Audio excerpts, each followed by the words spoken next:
What's going on, you good humans? Welcome to guest episode 208 of Good Humans podcast with a very, very special guest. Her name is Niamh Connell, and I got this just email from her a couple years ago that was so impactful. I actually included it in my book, The 1% Good Club, which comes out on October 1st. You can find in the show notes a link to find that book. But I got this email from Niamh, and it just told me about the challenges she's been facing in her life, but also the turnaround that she's had from listening to this podcast, also my sister's podcast, Darling Shine, and being part of the 1% community for the last couple years. I was over in WA a couple weeks ago, and I got to record an episode with her, and it was just so beautiful, so touching for me. And I'm sure you guys are going to love it. If you do enjoy it, make sure you share it with someone. If you're watching this on YouTube, I'm going to be posting everything on YouTube once again, which I'm really excited about. So make sure you hit that subscribe button. Or if you're listening on the podcast platforms, Apple or Spotify, it does really help if you can hit that like button, hit the subscribe button, give us a 5-star rating. All of those things really help us move up the ratings. That's enough from me. Let's jump into the episode. Welcome, everybody. Today's episode is a very exciting one. I have a special guest sitting next to me over here in Western Australia, but I'm starting today's episode a little bit different than I usually would. So I received an email back in 2023 from a community member who's part of the 1% Good Club, who's been a podcast listener for a little while. And this email just profoundly touched me. And I've included it actually in my book, The 1% Good Club, coming out later in the year. And I said to this lovely lady, I'd love to have you on the podcast and learn more about your story. I'm over in Western Australia at the moment. We're sitting down right now, about to do the podcast episode. But before we jump into her story, I thought I'd read you the email first. So here we go. This is the email I received and why it's so important to me. So the email says, "Hey Cooper," it goes for a little bit, so settle in for a second. So, "Hey Cooper, this isn't an inquiry." This was on the inquiry form for the Good Human Factory website, by the way. So, "Hey Cooper, this isn't an inquiry, but I just wanted to tell you my story and how you've changed my life because I think it's important you know the positive impact you've had on me. I thought I'd give you a warning that I do discuss some heavy topics in this email, and my apologies for the length. I've tried to keep the details as short as I'm aware it's a long message. Not a problem at all. I messaged you a couple years ago and was so thankful that you saw my message and engaged with me, but thought it was important to give you an update. It all started when I listened to your podcast episode on Darling Shine 2 years ago. I've always been a huge Fisher fan, which led me to following your sister, Chloe, and then Elodie, and eventually becoming a fan of their podcast. At the time, I was 23 years old and I was very sick with 5 different autoimmune disorders. In particular, my rheumatoid arthritis and type 1 diabetes were causing the most issues for me. I was on chemotherapy drugs for my arthritis, which was absolutely horrendous, and was genuinely very unwell physically, which led to a huge decline in my mental health. I ended up with really severe depression with awful symptoms such as suicidal ideation and was even hallucinating, which I didn't realize was even a symptom of severe depression. As my arthritis progressed, it actually started to affect my heart and lungs, and I became very unwell and was told that I would have to deal with this forever and would eventually be fatal as I had so many health complications. That led to such horrendous depression that I thought I'd never get out of. I was so desperate to try anything to fix my health. When I heard you discuss all the things that you do to keep on top of your health on Darling Shine, I thought, what have I got to lose? Listening to your episode, I was introduced to Wim Hof. This was the first thing that completely changed my life. Along with starting the Wim Hof method, I started to look into what foods I was eating and started an anti-inflammatory diet. I also started practicing gratitude after hearing you discuss the 1% Good Club. I've been in group 6 of the 1% Good Club for a while now. I've been a little bit slack with my gratitudes lately, but I try and stay off my phone and write them in a gratitude journal instead, I would like to start contributing again because I really enjoy the community you've created. I honestly could go on and on about what I've been through, which we're going to talk about today in the podcast, but I really want you to know that as of now, 2 years later, and after implementing everything you've spoken about, my rheumatoid arthritis is in remission and my other conditions are either in remission too or are very well controlled. My type 1 diabetic control is so good, my doctor told me I was in the top 10% of the world for diabetic glucose control. My inflammation levels are practically zero and I'm off all medication and off antidepressants, something I thought was impossible. I've lost about 18 kilos as most of it was water retention and inflammation. Everything I've done from breathwork, ice baths and anti-inflammatory diet has all been with assistance from my doctor as I make sure to do it all safely, but it's all because of you. I think it's important you know the positive impact you've made on so many people's lives and what you've done for me in particular is incredible. Words cannot express my gratitude for you. Thank you for teaching everyone the things you've learned. Thank you for spreading the word and helping other people. I get quite emotional when I stop and think about how grateful I am. I live in Perth, but if you're ever over east, I'd love to attend a workshop of yours. I haven't worked in a few years because of my health, but at the end of last year, when I got all the clear from my team of doctors, I went traveling for 4 months and now I'm back at home looking for a job. I'm away to about to start a TAFE course in July as well. I couldn't have achieved any of this if I hadn't listened to that episode and heard the important message that you had to share. From the bottom of my heart, thank you so much for changing my life. Once I got a few shifts behind me and saved some money, I'd like to make a donation and fund a few Good Human workshops. If you'd like to know more about my story or have any questions, I'm more than happy to share. I came from a place where I thought there was no way back. Even my doctors were saying I just have to deal with this and the hand that I've been dealt. Back then, my arthritis was so bad I couldn't even walk and I was only 23 years old. My older brother was having to help me get out of bed in the mornings. Now I can run, jump, exercise, and I'm happier than I've ever been. My doctors are in disbelief at the turnaround I've had and have been very interested in my journey. I've really challenged them to consider more natural and holistic approaches, and they've all been very receptive. I'm very lucky with the team of specialists I have. So thank you, Cooper. Thank you so much, and keep doing what you're doing. I admire you greatly. Kind regards, Niamh Connell. So, wow, so grateful for that email. But I have Niamh Connell sitting next to me a few years on from that email, and she's looking very healthy. She's gone through a couple of things in the last few years. She told me that we will touch on a bit later in this episode. But welcome to Good Humans podcast, Niamh Connell. How you going? Thank you. I'm good. How are you? I'm very well, thank you. So nice to be over here in WA and getting to meet you in person. Yeah. And yeah, how's your morning been? Pretty good. You know, I was telling you, my friend started a matcha club, so we checked that out this morning. That was fun. Amazing. So what we're going to do today is go through a bit of your journey. You've had obviously a very, challenging journey at times with your health, and throughout your teen years, I'm guessing there were some really challenging moments, obviously early 20s as well. But we're going to go on a bit of a journey to understand your story. We'll talk a bit about the 1% Good Club, that moment when you found my sister's podcast and learn a bit more from them, your experience in the 1% Club, the different things that you've learned through my work that you found really beneficial. Yeah. And then we'll talk about what you've been going through the last couple of years, as much as, you want to go into it, because you said it has been difficult, but really important that you've been maintaining these healthy habits. So the first question I always ask everyone is, what are you grateful for right now today? Well, not to sound cliche, but very grateful to be here and to meet you, because you don't always get to meet your role models. So I'm very grateful for that. Yeah. Amazing. Well, I'm very grateful to get to chat with you. And that message you sent me is just so heartwarming to me. You don't sometimes realize the impact that just having these conversations on this podcast can have on people, and, getting to interview experts and the privilege I feel to get to have those conversations with a lot of people, the impact that it can have on others just sometimes goes unnoticed, but messages like yours are just, really special. So thank you so much for sending me that email. Oh, no, thank you. And it's typical Niamh that I was like, I'll try not to make it long. And it's like a really long email. My friends can tell you I love to send a long voice note or like paragraphs on text. So that's pretty typical.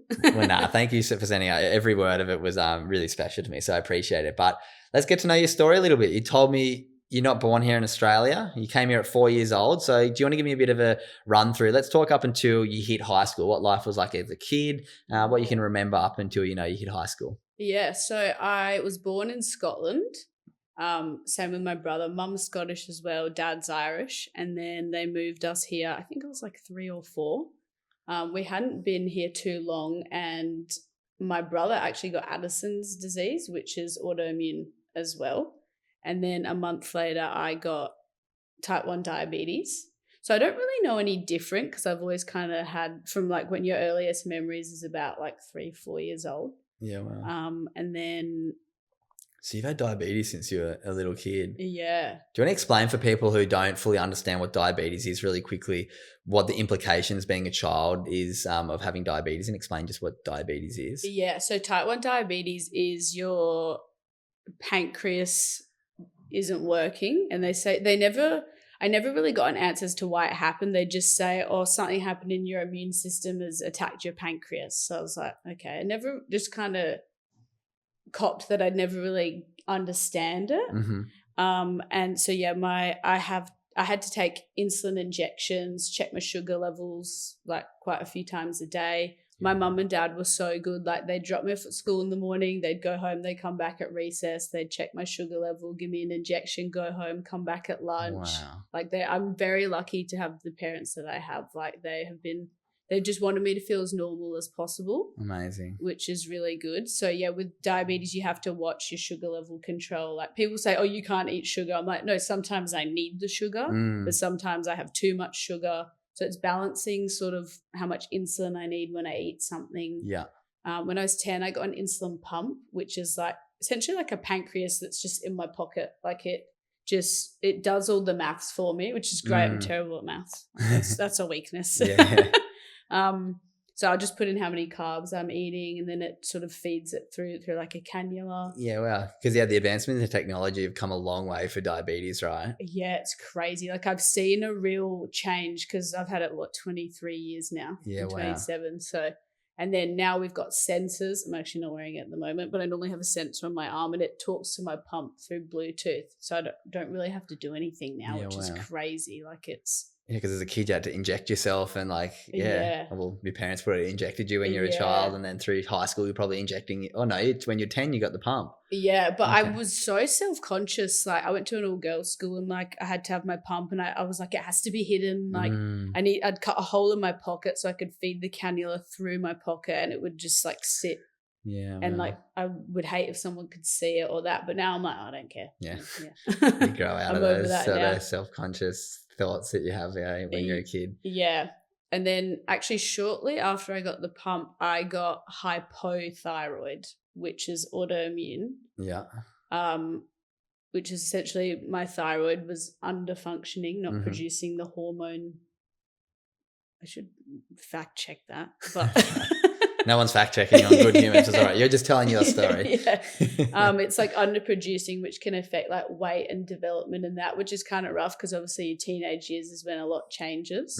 And you're already trying to juggle the insulin and the diabetes. So you probably have restrictions on your diet. You probably have restrictions on a lot of things. Yeah. Like I try and eat.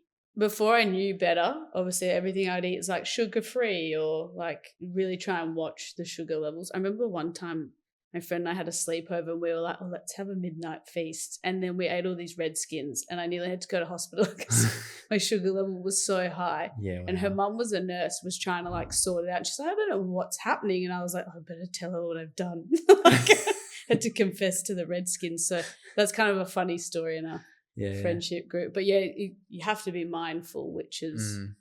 It's a lot to think about. Like as a kid, you got a lot going on anyway. And but I was so lucky that my parents were like, oh, we've got this, and would like teach me things as I needed to know it. Yeah.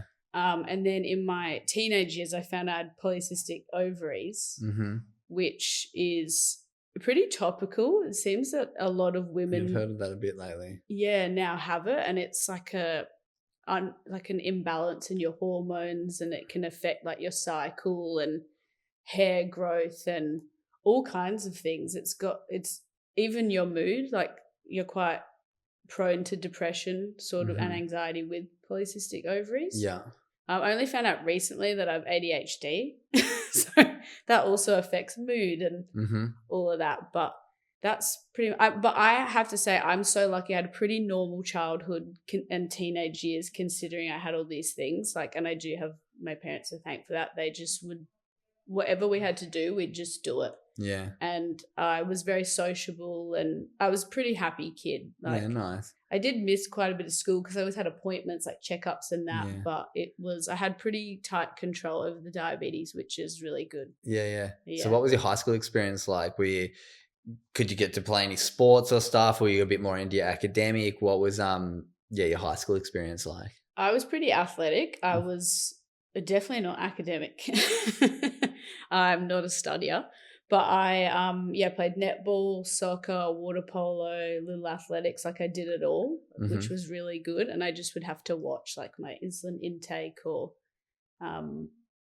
just as sort of anyone would really, because you don't want to feel like jittery or anything before a race or so. Yeah, I'd always eat like a certain amount of time before and just sort of I'm pretty lucky. I know how I feel. Like I can Mm. feel if I'm going low, if my sugar level's high. Like I can get a little bit feisty, which is funny. Apparently that's normal. I don't know if they were just telling me Just that. use it as an excuse, huh? Yeah. And yeah, you get really thirsty. So Okay.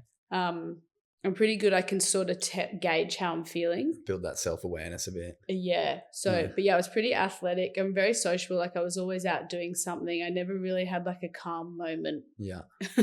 There's that ADHD that you didn't realize you had until recently. I remember going, why can't I study? Why do I just sit here and talk to distract my friends? Mm-hmm. And then I used to get told actually like, oh, if your sugar level's high, like that's why you can't focus. And I was like, oh, okay, that's what it is. See, that's only a recent discovery that no, it was actually probably that I had ADHD. Yeah, wow. When you were coming towards the end of high school, what did you sort of think life was going to look like after? Like, what were you passionate about? What was your kind of career goals, or did you have any, or did you not have any? Like, I've spoken to many people in this podcast. I don't think that you had to have one, but yeah, when you were coming towards the end of high school, like, what did you think the next years were going to look like, and what did they look like? That's interesting because I felt like year 12, I was on such a high. Like I had such a good year. Yeah. A very social year. Yeah. I didn't really study. That's something I could have maybe, I'd go back and change. Yeah. But I didn't really know what I wanted to do. And then I thought, oh, I'm just going to go and travel. But then I thought, oh, can I do this with all my health implications? Yeah, but I was pretty lucky that we did travel quite a bit as a family. So I was like, I think I can get around this. But when I left school, I found, and this is why I think it's really good what you do, that you go into schools, because no one prepares you. Like it's almost like a preventative thing that you do. No one prepares you that you do have a bit of a dip. You're like, oh, we've all been on the same level, everyone at school up until now. And then it's like, oh, I'm out in the real world. Like, I need to get a job. Yeah, you have that structure at school. It's like, all right, I know I just have to get up. I've got to be there at 9. I'm going to leave at 3. I've done that for the last 13 years. Yeah. Sweet. And then you finish school and you're like, what do I do? Yeah. And like it's like, do I get a job? Do I go to uni? Like what? Like it was really jarring time. Yeah. And I was working as a lifeguard. And then I attempted uni like 4 times, dropped out before the census day every time. I was like, this isn't for me. I don't know what I want to do. Like I can't pinpoint something. Mm-hmm. I always thought, oh, maybe I'll be a nurse. Okay. But I could never quite figure out. I always felt like, oh, I feel like I'm meant for something big, but I can't figure out. Like, I think I'm supposed to help people. Yeah. But I just still, I'm like, I'm not exactly sure how I'm going to do it. I've sort of narrowed in through like the last 3 years. Nice. Figured it out, but I was quite lost. That's probably the first time I kind of went, oh, I'm maybe feeling a little bit down. Yeah. But I was sort of distracting myself quite a bit by like going out all the time and just, like I was always around people, so I didn't have to think about it. Mm-hmm. But it was a really weird time. I really did feel that first 2 years out of school, like, what am I supposed to do? We're just kind of just doing odd jobs and lifeguarding, a bit of stuff here and there, trying to figure it out a little bit. Yeah, I kept breaking my right foot as well, which was sort of delayed things. But that sort of came into play later when I realized sort of the rheumatoid. We think that was like the first sign of it. Yeah, wow. But that confused things. I spent like 2 years in a moon boot. In and out of this boot, it was terrible. So it made it hard. You couldn't be a lifeguard probably with a moon boot on either. Yeah, I tried waitressing in that. That was terrible as well. So that was the start of me like not working. And then, you just sort of start to slip mentally. Yeah. But I didn't really understand mental health at all. I didn't really know that something was like not quite right. Yeah. Yeah. So then you get to like 20, still kind of trying to work out your place in the world. What's that? So that email was 23? Or 21 was when you first discovered my sister? No. Yeah, 2021.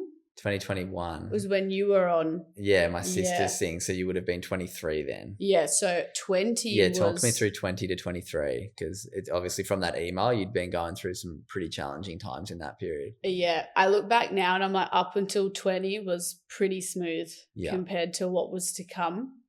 I turned 20 July, this would have been 2017, and I went to Lombok with like 10 friends, had the best time ever, but I got a parasite when I was there I had ice in my drink. Not good. Barley Yeah, belly, not the good. parasite, not good. Yeah, I wish I knew about that. Especially with health implications like yours, and your body probably doesn't have the immunity like, your average person. So Yeah, that was honestly hindsight. I'm like, oh, that was just one little thing, but it really just affected me so much. So I got a parasite, and my mum took me to a naturopath, and we were like trying to sort it out. But I just didn't really look after myself. I didn't really do the care plan or sort of I just wanted to have fun and just eat whatever I want, which I have learned I can't really do. My body's so sensitive, what I put in it, what I put on it, like products and stuff. So shortly after Lombok, this was in the middle of all the broken feet. Yeah. I started to get really, really sore toes. And then I was like, oh, that's weird. Maybe it's because I've broken my toes before. It's like painful, like pins and needly kind of painful, or like just sharp pains in your joints. Yeah, sharp ache and like warm. Like I remember, and I was like, oh, my toes are like really red and warm. Like it's really weird. And then it went to my ankles. So it started to move up my body in like perfect order. Then it was my knees, my hips. And then one day I was like, I can't sleep because my elbows hurt. Like that's really strange. Like I'm not working out or anything. All I do is like go for walks. And then I had this really horrible feeling one day. I went, oh, is this autoimmune? Like I've already got a couple autoimmune. And then I went, oh, maybe it's Ross River. Maybe I've been bitten by something that's carrying something. And then, it got so bad that I'd be in bed and I couldn't like turn over. I remember texting my brother and he was like, why are you texting me? Like you're in your room. And I was like, you pull me out of my bed. Like I can't move. And he was like, this is really strange, Niamh. Like something's wrong. Yeah. And I was like, yeah, no, I think I need to address this. And then I happened to have my endocrinologist appointment because you have to have your checkups. Yeah. So he sorts out my diabetes and the polycystic ovaries. And I was like to him, oh, like I'm in a lot of pain. Like it's not a little bit, like it's a lot. It's my whole body now. Like I was struggling to hold my head up, which was really strange. And I just like couldn't really walk. And I was like, this is so weird. Like I'm 20. And then he goes, yeah, that's not right. He goes, go downstairs, get your blood taken now. And I'm going to call you as soon as I get the result. I think he called me by the end of the day and he was like, I'm really, really sorry. And I went, why are you sorry? Like what? This doesn't sound good. And he was like, you've got rheumatoid arthritis. And I was like, what is that? Like what? Sounds like an old person thing. Right? It actually does. It's like arthritis, you think, like degeneration. And And he was like, your rheumatoid factor is through the roof. Like it's so high. Your inflammation is out of control. And like, if you looked at me, I was puffy. I was red. Like I looked so uncomfortable. Yeah. And I felt like horrendous. I remember I actually got fired from, do you have Zambreros on there? Yeah.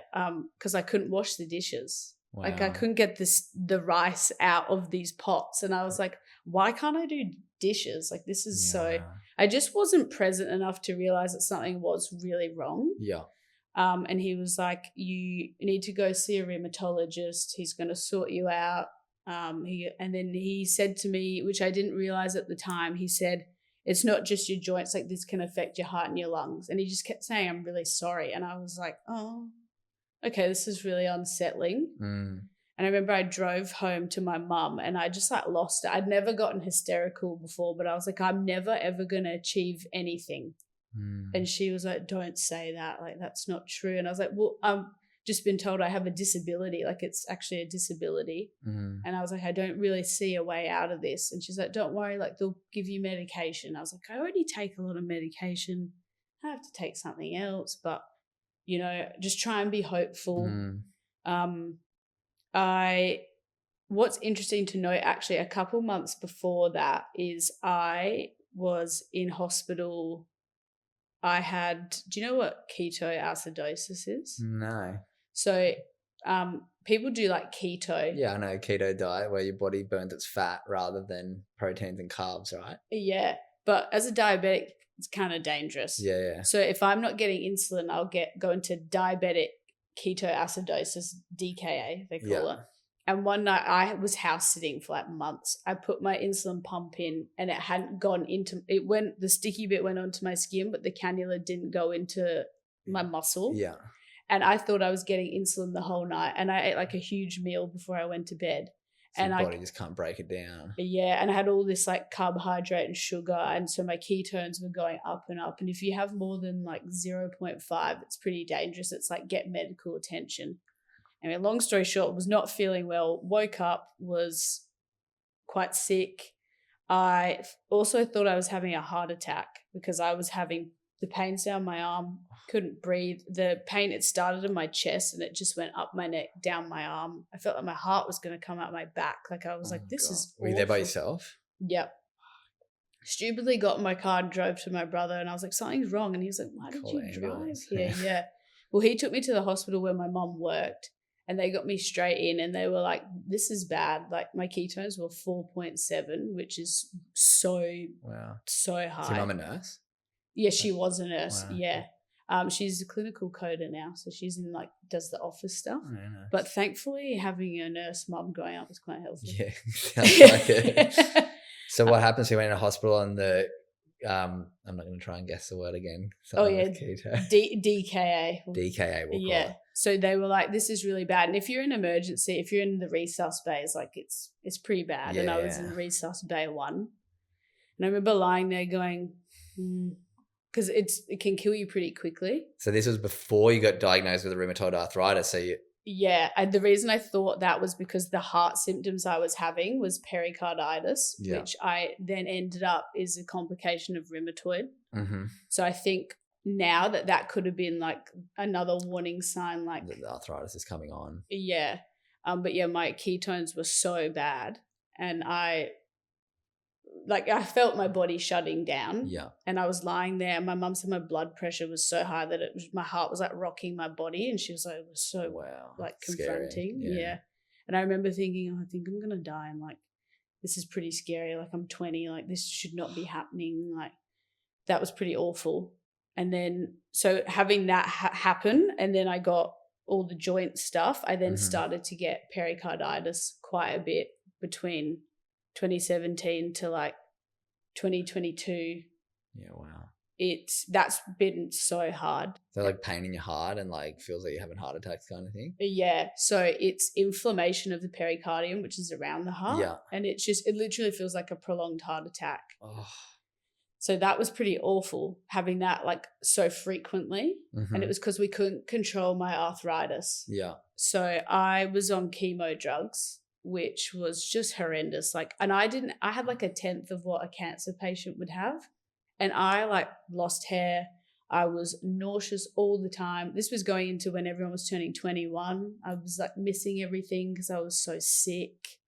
Like it was pretty and horrendous. You're not really working at this time. Your family, like parents supporting you, still with mum and dad at home to get that support. Like good on your mum and dad. Like, yeah, I'm so lucky. Like, and it just, I just felt so lost and like, why is this happening? Like it was so horrendous being in that pain all the time.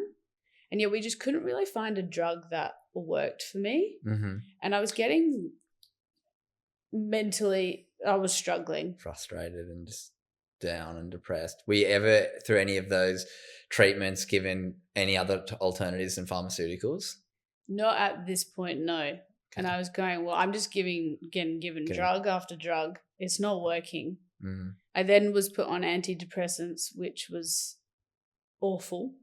I went from being like pretty numb to actually getting the scary thoughts, and I think it actually exacerbated it. I totally get it works for some people, doesn't work for me. Yeah. Like this just all sort of showed me, okay, medicine. It's got this mega cocktail of just things running through your body, probably from everything. Yeah, like I'd wake up and have this injection that was fluoro because it was chemo, like it was poison. Yeah. For your arthritis. Yeah. And then I've had a real journey with opioids. It's been horrible. Because you're just in so much pain, you'd have to take opioids as well and just like numb your whole body and brain and mind. But very hard to wean off them as well. Like I've watched some of those painkiller movies and stuff. It's just like, and they nail scary stuff because you get given it from your doctor and you just think, okay, I trust my doctor. Yeah. I also, when I was in year 11, I found I was allergic to non-steroidal anti-inflammatories, which is Nurofen. Oh no. So what you would take for pain. Yeah.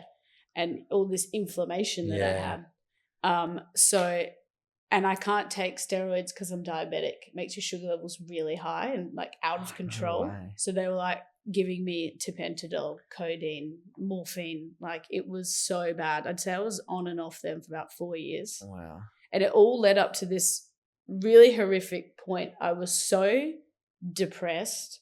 I was in so much pain. I felt like I just felt not human. Like all I could do was lay in bed. And even that, like that was painful. I was getting agitated. I ended up with serotonin poisoning I was on a high dose of desvenlafaxine. Antidepressants. Yeah, and tapentadol, which is the opioid. SSRIs, yeah. Yeah. And then the opioids too. Yeah. And then one day it got to a real bad day where I was like, okay, I kind of snapped at my mum and I went, why am I snapping at my mum? She's helping me. And then I got really angry at myself and I was like, this is too much. And I went to do something that I'm so glad I didn't do it. I know this is really heavy. No, thank you for sharing. You can share if you want to. You don't have to go into as much detail as you want, but yeah. Thank you. Something very permanent. And they say, I've spoken to other people who have depression, they're like, the voices there's so many voices and they're so loud. Just want to silence them. Yeah, and in that moment, I had all these voices and then they just stopped and I heard this little whisper and it was like kind of an egotistical thought, but I'm really glad I had it. It was, but you'll be really missed. And I was like, I get chills thinking about it. Yeah, wow. I was like, I can't do this to everyone else. I can't do it. And then I went home and I was like, Mum, I need some help. Like, this is really bad. She took me to my GP the next day. I couldn't even speak. Like, I was just in such a bad way. And then I went home and I put Darling Shine on. I'll get like emotional thinking about it. And it was your first episode with them. And you were like, I think what got me in was you said inflammation. And I was like, I'm full of inflammation. Like I need to, like this is, it was that key word that sort of. I'll try anything right now. Yeah. And I was like, breath work. Well, I was like, I know how to breathe. That's so strange. Why are you talking about breath work? And then I thought, okay, and I got my book out and I'm like, okay, breath work, anti-inflammatory diet, meditation. It was all the things. And you hadn't heard much about any of those things before? Never really mentioned from any of the medical professionals anything about diet? Nothing. Nothing from any of the doctors about anti-inflammatory diet? Nothing, which is like so, like that's basic, baffling. Right? It's crazy. Quite often speaking to different people in the medical field and doctors, and especially obviously on my podcast, I talk to a lot of holistic people. And the reason for that is because I want people listening to be able to have be able to do stuff for themselves that doesn't really cost anything, or at least it's just decision making. And if you do need, medical treatment and professional help, amazing. But it's like, what can we do first to help ourselves? And we should be learning that at school, off the doctors first. Like before you get given an SSRI, they should say, what's your diet like? Like, are you getting exercise? Like all of these things. So so you learn them because people hear about these things, but it's really tough to put your hand up and say, I'm willing to give these things a try. How was that stage for you? It was quite difficult trying to navigate, but I'm pretty lucky. My dad's friend, his wife she's like a naturopath and she's a doctor of biochemistry or something. So she's gone down to the absolute root of it. Yeah. She was helping me. I'm trying to think how else. I'm having a brain blank. You'll see, like my cognitive function has really suffered from the opioids. Like I'm sometimes just not all there. Like I've felt like a huge effect from it. Yeah. So once the timeline from like listening to that podcast with me on my podcast with my sister and Elodie, and you're like, I'm willing to try anything. What was that next, let's call it year, like trying to find these things, trying to practice them, trying to change the diet? How was that, and how quick did you start to see improvements and a turnaround? Yeah, it was pretty difficult because I was like, it wasn't a lot of information out there, but I went straight into the ice baths and the Wim Hof breathing. You went straight into it. And I was like, I guess you're like, I'll try anything right now. Yeah, I remember I went to Woolies, I bought like 60 ice packs, and every day I'd get up and I'd just lug them into the bath and I'd sit there for like 5 minutes, and I was like, this is the worst part of my day. because it's so cold. But then I'd get out and I feel so good. Really, you feel like the body would just start to lose a bit of inflammation, which is yeah. And then also what was huge for me was this mindset of you saying gratitude. And I was like, oh, you can practice gratitude, like as if it's a practice. Mm-hmm. So that's when I messaged you. I was like, can I join the group? And then I took it really seriously. I was like, I got it. Every time you message, I'm doing my gratitudes. I'm doing the meditation in the morning. And then your algorithm starts to change. And I'm receiving different things about meditation, grounding. I think it's quite important for me. Yeah, isn't that fascinating? There's quite a lot in my book about grounding, and there's so many great scientific studies that show like putting our feet on the earth, like discharges the electromagnetic energy that we all have all running through us because of the world we live in with so many cables and everything around us. Yeah. And it costs nothing. And a lot of people, I did a workshop at a hospital for nurses a couple of weeks ago. Oh, wow. And I said to them, I showed them the grounding study, then I talked to them about grounding and getting in nature and the positive benefits of it. And I said, who has put their feet on the bare earth in the last week? Yeah. And not one hand went up. I was Wow. like, what about the last like month? And like a few hands went up, but not all the room. There was like some people that hadn't put their feet on the earth in like weeks or months, because we all wear rubber-soled shoes. You leave the house, you put shoes on, you don't touch the earth. But as you know, humans have always done that. The earth is like this big battery that can take the electromagnetic energy out of our body. And it sounds woo-woo, but you're probably a perfect example. Like, were you someone who didn't really spend much time, probably because you're inside in hospital beds a lot? You probably weren't. Is that a big priority now for you to make sure you get your bare feet on the ground regularly? We have like a pool house in the backyard, and I was like, this is my room now. I come out and I stand on the grass before I enter the house, and I'm like, that's when I'll do the 10 minutes that you send in the morning for the meditation. I'm like, I just got to take this in. I even put my hands in it. I'm like, I need this. I do it too. Get as much as you can. I sometimes do meditations with like groups on the like grass somewhere, and I'll be on a towel and I'll say, I'll like move your hands off the towel and put them on the earth and feel like the energy of like the earth, like Mother Nature running through you. And then anything that you don't want, any of that negative energy or stored stuff, let it run back out into the earth. Like it's there to be our friend. Like not to put shoes on so you don't get a bit of dirt on your feet. Yeah. It's so important. Like that's why I'm like, we need to spread this. Like people need to, my friends think I'm a little bit crazy, a bit woo-woo, but I'm like, I don't care. It works. You can give them my book, and there's all the science is there to prove it. It's just like nobody's profiting off it. So we're not getting marketed it. And we're just so used to only trusting the marketing we get or what we get told from the doctors that, I mean, and nothing against like doctors, especially like modern medicine is so important for so many things, but I think we need the balance.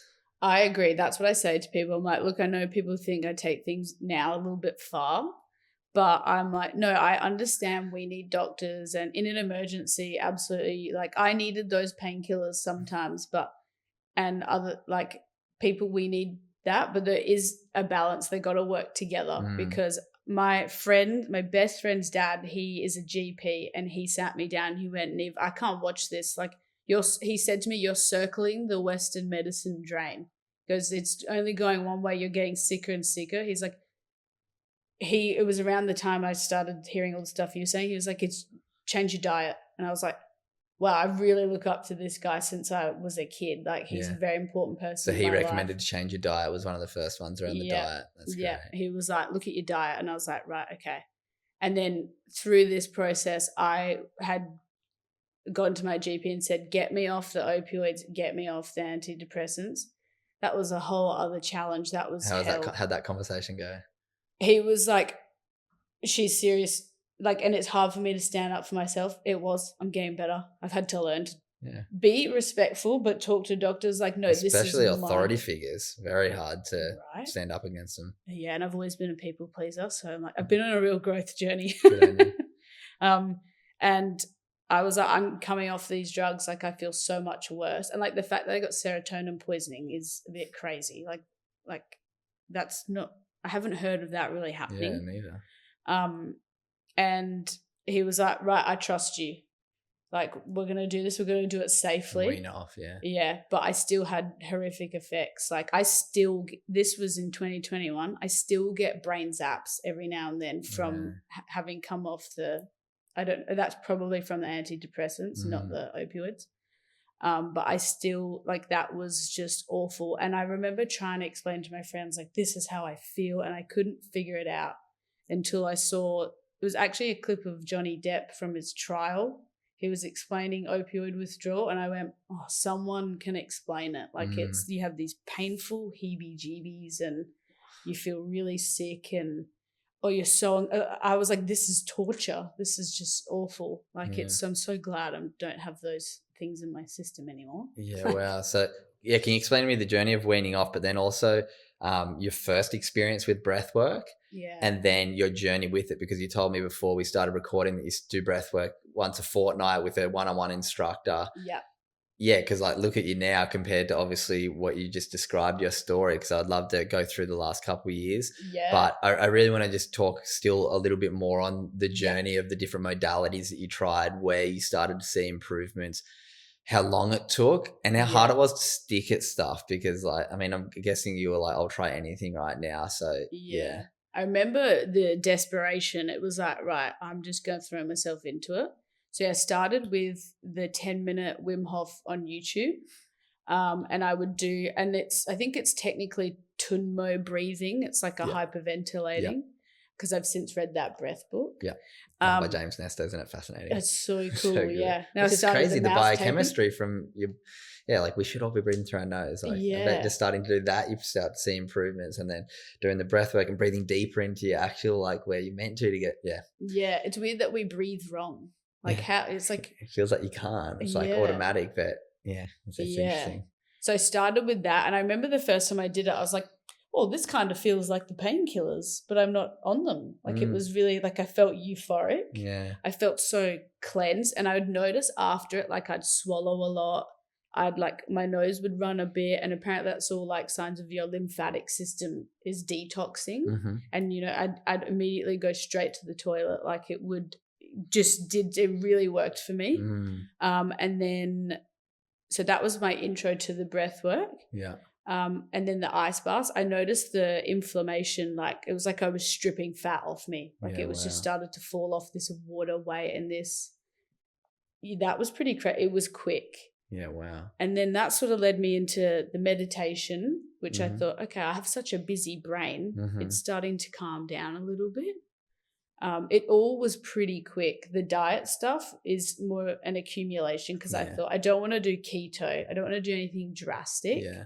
And it was having to research, okay, gluten, dairy, sugar. It took me a while to actually get off gluten. I was just thought, this is too hard. But I've since learned I really cannot tolerate gluten. Yeah. It was so bad. It was glue for my joints as well. It was so stiff. But yeah, what else do I do? I really started to, all these different Instagram accounts were coming up on my feed, like sound healing.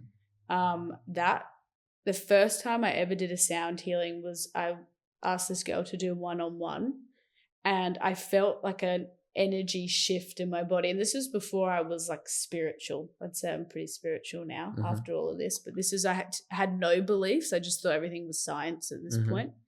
And I felt like a huge release, and that did something. I can't even quite explain it, but it's led me on to all these different things. And then I've met people in Perth. Like I go to this girl, Gianna, and I just saw she said breath work and like trauma release. And I thought, hey, I've got loads of trauma. Like, let's deal with it.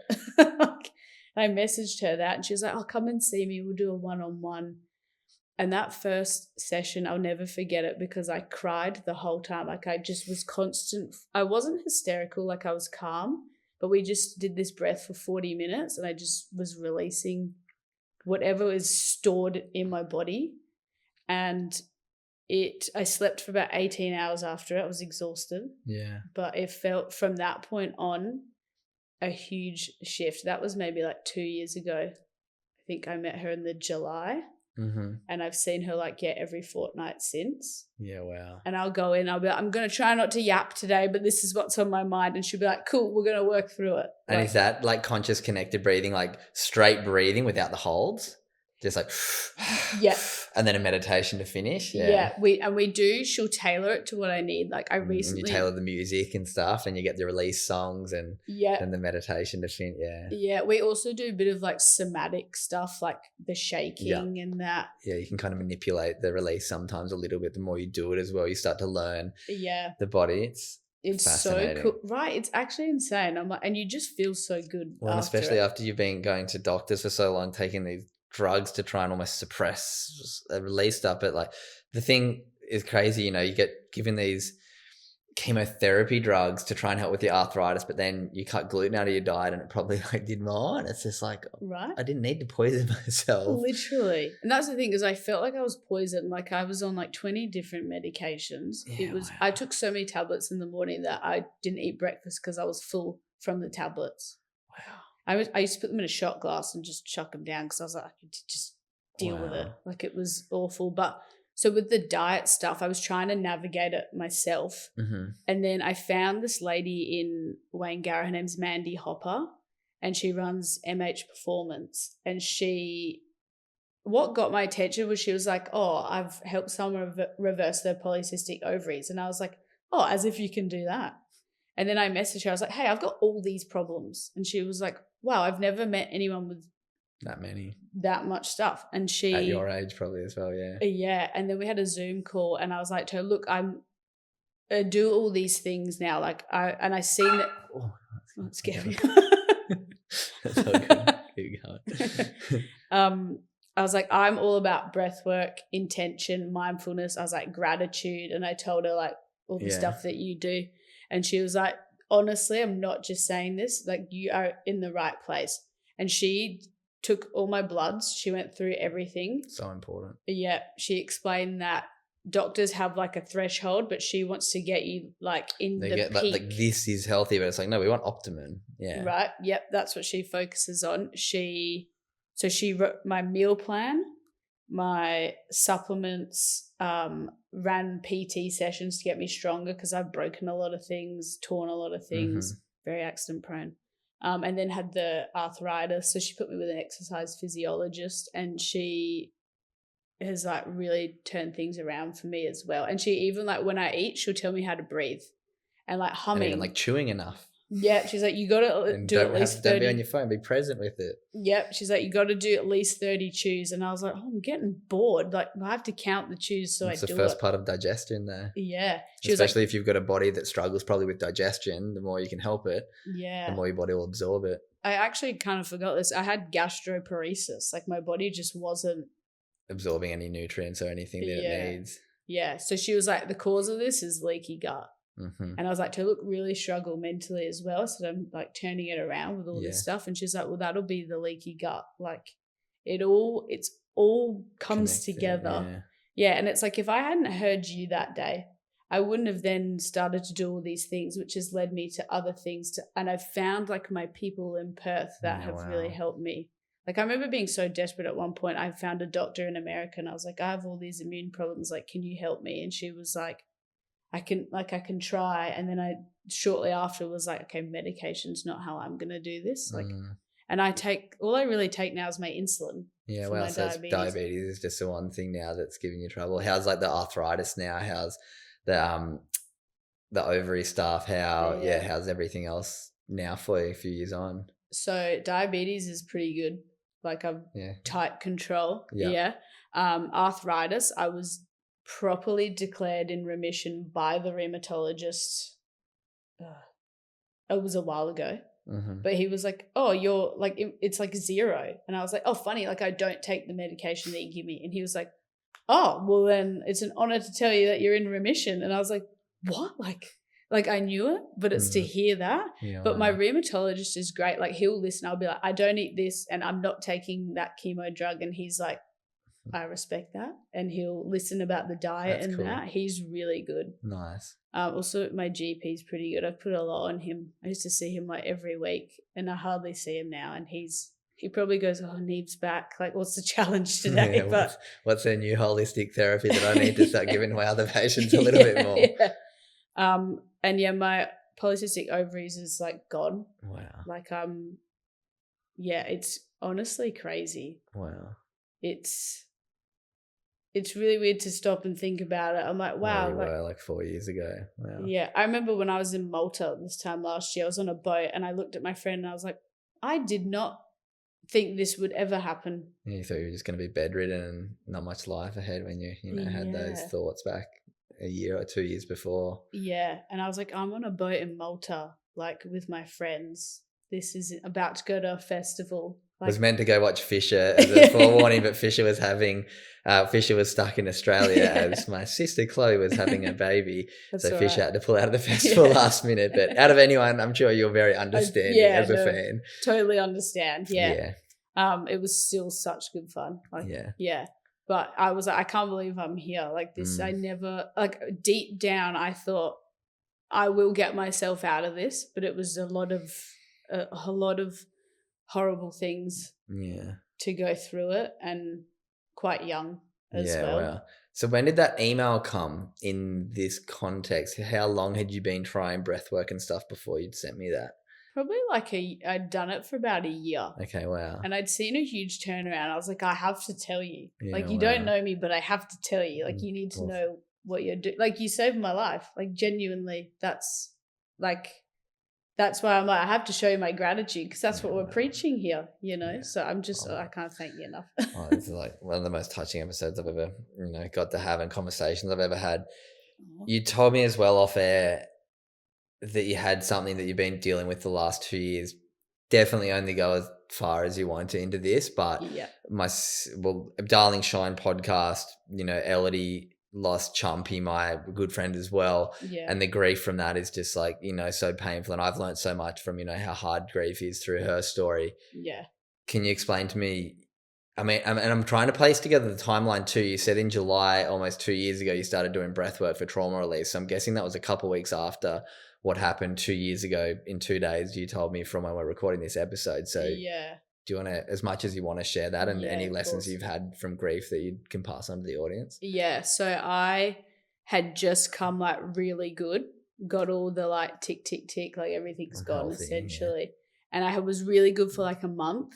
And then I actually found out, so I had been with a guy on and off for about 5 years, and I feel funny like calling him like my boyfriend, because like we were, me and him, but we had a really unique dynamic, because like he really struggled mentally, and I was you'd been going through all of your challenges. Yeah, it's very tough. That we didn't have a typical relationship. And I was off of Facebook for a while, because I sort of go on and off social media with just whatever mental state I'm in. Yeah. But yeah, I'd been good.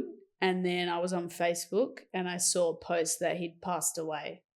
So me and him had, at the start of the year, sort of spoken and said, look, we've had challenges, like let's sort ourselves out, and we'll maybe reconnect when we're good. So that also gave me a little bit more fire in my belly. Like, if I can't do it for me, do it for him. Like, he's seen me at my worst. I want him to see me at my best. And then we can maybe rekindle things. And and I had this like idea in my head that I was really working towards. And then I found out on Facebook that he'd passed away. And it was the most, like, as I said, I was on chemo drugs, so nauseous all the time, but the guttural nausea I felt when I read that post, like, so I don't have Facebook anymore. I just can't. Like, it's traumatic. Yeah, it was so awful. And I just. How long after he'd passed did you read it on Facebook? It was actually a little while. Like, I missed the funeral. Yeah, wow. Yeah.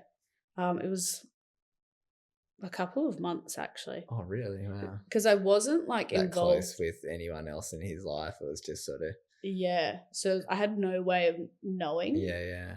And then I was like, okay, I can't let this make me spiral. Yeah. But I was like, I'm not ready for this. Like, it was just a really horrible. I just was like, this is so unfair. He was such a good guy. He was helping people. He was so loved. Like, why? He was 29. Like, why is this healthy happening? And just suddenly passed away. Yeah.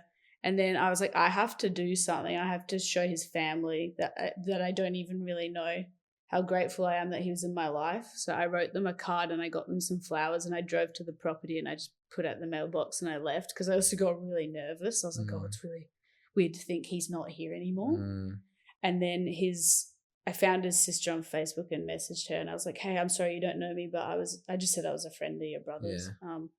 And then she told her mum and then she reached out to me and we've created like a really beautiful friendship from it. Like I see her all the time. Like I don't know what I would do without her because none of my friends like get this. And I'm like, I'm actually grateful that they don't understand me because that would mean they're going through this and this whole thing has actually been hell, like compared like the health stuff. It's so different, but it's so consuming and like I've had physical effects from grief. Like I have like a third of what of the hair that I had. Like I lost so much hair from the stress of it and I had no appetite for like 3 months after it. Like it was, but I remember telling the girls at MH Performance, I was like, this is what's happening. They're like, okay, we really got to monitor your diet here. Like just you use this accountability to get you through it. And they were so good. They'd give me like journal prompts and that like and then the breath work, that has been huge because I don't want to store this trauma of him passing. Getting that. It's like regulating your nervous system. Yeah. That's been key. Like, and we talk about that at my work actually, is regulating your nervous system. I'll tell you about my work as well. But grief is it's so horrible. Oh. It's just awful. Like yeah. Yeah, I can't even imagine, losing someone that close to you at this age after you'd gone through all those challenges, and starting to see the light and then something like that. Like, yeah. Well, thank you so much for sharing. I'm sure. Okay. People have been listening to this episode and just like, wow, you've just been dealt some seriously challenging cards and, that you're here to share it today and the, positivity that you can see you have and, life that you're, creating for yourself now is really special. Yeah, let's just finish with that. So what are you doing for work now? What's life looking like day to day for you? How's the health? How are you feeling at the moment? And what are you looking forward to in the future? What are you excited for? So because of the journey I've been on, I actually work for a naturopath now, which is great. My boss is amazing. I do the admin and sort of kind of a bit of marketing, like the social media for it. She just promoted me, which is cool. I've never even really kept a job because I've been sick. Yeah. So to get promoted is like crazy. Congratulations. Oh, thank you. Yeah. So it's really cool. We have like chiropractors. We have a craniosacral therapist. We've got lymphatic drainage. But we've got all these like holistic therapies. It's a really great place to work. So I've been doing that like sort kind of full time, like which I've never worked full time in my life. So that's been really good. I really enjoy that job. And I get up early, go to my gym, and then I'll go to work and just been having fun with my friends, been trying to navigate. There's only 3 of us that are single. It's like now I'm like, okay, this is a new thing. Like we've been having fun, just like girls' nights and matcha days. Yeah, matcha breakfasts and just, getting out there, being social and just like things I didn't think I'd ever really do. Yeah, wow. Ever. It's like through it all, I've really learnt the power of friendship. Like I'm so lucky the girls I have around me and a few guy friends as well. Like and I'm always like, guys, like something's up, please know you can come to me. Like I don't want you to keep things in, like, but I'd never push anyone. And I was like, oh, do you want to come to breathwork with me or sound healing? And you can see people starting to be a bit more receptive. But and like I went and traveled a bit last year, and I thought, oh wow, I'd never be able to do this, and now it's like, oh, I feel like normal. Like it's so good. Yeah. I love that. And what are you excited for coming up? Anything planned over the next 6, 12, 18 months that you're kind of looking forward to, or any That's a good question. Yeah, anything you're passionate about, or just happy to be, back in a social life, having a job, rebuilding what, most are building at 17, 18, 19. You're getting to, build that foundation now and really start to, live through life, thrive through life, not just survive. Yeah. That's what I always used to say. I was like, I don't just want to survive, I want to thrive. And now it's like, okay, I'm at the start, got the building blocks. Like I am excited to have to be doing what I'm doing, but I do see like I really want to go do a surf camp in the Mentawais, because my part of the past, like that's what he used to teach people. Like he did surf camps and that. So I want to do that to sort of channel him, and I've always wanted to surf. So that's what I'm just sort of saving towards. Well, if you ever come to the Gold Coast instead of Mentawais, because that's a pretty expensive trip to Mentawais. I've been there a few times. It's probably the best place in the world to surf. Yeah. But if you ever come to the Gold Coast, I'll give you as many free surf lessons as you want. Oh, so thank you. That would be great. I'd love to take you surfing. Oh, thanks, Cooper. Yeah, I really want to do it. I want that connection to him, and just I've always said I was going to do it, but I've had this apprehension. Mm-hmm. But I'm like, no, I just want to break do your it. foot, but no. Probably, hopefully the arthritis is settled enough that we can do it in a safe way. But yeah. I promise you, if you ever come to the Gold Coast, I'll take you surfing anytime you want. Yeah, I'd love that. Yeah, it's so beautiful to hear your story and to see the journey you've been on, and very, very, very humbled the impact that, just the conversations that I've had could have on you, to now be able to, look you in the eye and see you here and be here with person. Like, I think it was the first time I've actually, almost cried in a podcast. Yeah, I was like, I'm trying to hold it in. No, it's so special to, get to connect in person and share your story and get to share it in my book. I'm very, really, grateful that you've said I can share that email in the book. So hopefully, it inspires other people who, and as well this episode, people, who feel like maybe there's not much hope, or they feel, like, they've been given a diagnosis and it's a, final straw for them, that there is hope. There is other ways to look at problems. There is, ways to think outside the square and just, try different things. And no way at all am I saying that this stuff's going to, heal you from whatever you're going through. But to continually look for things and keep hope is, so important. Yeah, I honestly can say, like, I was in a bad way and I did not see a way out. But it's like, I promise that there is, like, even just with mental health, or like it's honestly, I know it's hard, but like just talking to someone, or because then you will learn these different ways to deal with things. Like I was so narrow-minded, and now I'm like, I'll try anything. I'll do it. It's changed my belief system. Yeah. Like it's huge what you can achieve from just trying things that are free, like breathing properly and gratitude every day. Yeah. Things that you like sounds woo-woo and stupid, and you start doing it, you're like, works, putting your feet on the grass, like things that don't cost much, don't take much time, but take action are so important. Like mental health awareness is such an important thing. It's at an all-time high, but if we want to see things change, do something, take action. And that's what you've done, which like so proud of you, and so cool to see what you've achieved. But I'm sure you've probably listened to a few of my podcast episodes, so you probably know the question you're going to get right now to finish the episode. So what does being a good human mean to Niamh Connell? I think it just means, it's a really good question. I think it's just, how you talk about sort of values. It's like, okay, what are my values and how will I live that out? I think that's like, just be kind, be caring. Like everyone's going through something. It's just having that empathy and compassion. I think that's what being a good human is. And just I don't know if I said that very eloquently, but you said it perfectly fine. I've spoken to many people and everybody gets a little bit stuck with that one, because it takes a bit of time to reflect, because it's important to, just not just, if you have a surefire straight away answer, it's like probably not as genuine. So to see you stop and reflect, so beautiful. I will leave in the show notes your Instagram.